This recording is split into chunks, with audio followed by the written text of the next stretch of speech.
स्वागत है आपका way truth and life seminar में। मैं हूं speaker, counsellor and life coach Sujit Kumar उके।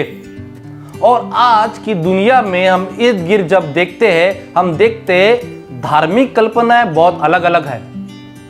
हमें समझ में नहीं आता कि ये देवी देवताओं को पूजना कहां से आरंभ हुआ है।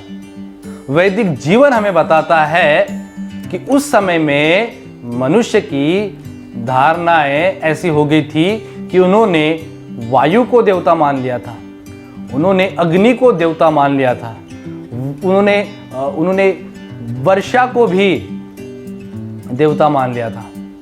और उनकी मन की कल्पनाओं के कारण उन्होंने इन देवताओं को प्रसन्न करने के लिए आग में चढ़ाने का निर्णय लिया।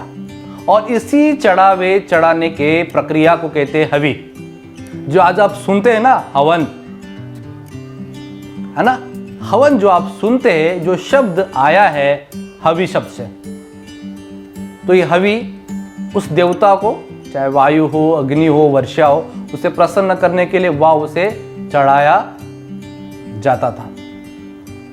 और धीरे धीरे ये ऐसी धार्मिक कल्पनाएं और फैलते गए।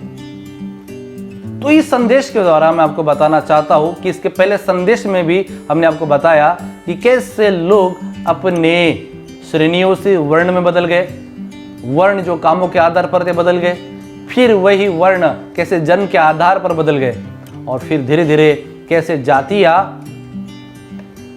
बनी, और फिर धीरे धीरे कैसे मनुष्य का मानसिक स्तर और बदल गया और कल्पनाएं जुड़ गई, और कैसे ये अलग अलग धार्मिक कल्पनाएं भी फैलती गई, जैसे कि हवन के बारे में भी।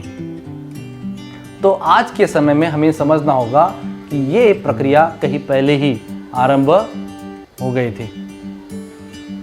ये सत्य है या असत्य है, इस पर कोई बात नहीं कर सकता है, पर हाँ, ये मनुष्य की कल्पना है, ये इतिहास इस विषय के पर चर्चा करता है। मैं आशा करता हूँ ऐसे कई सवाल आपके मनों में आते हैं जिसके बारे में आपको जवाब इस वीडियो में जरूर प्राप्त हुआ हो। यदि आपको ये वीडियो अच्छा लगा हो तो आप जरूर कमेंट्स करना ना भूलें। Bye bye.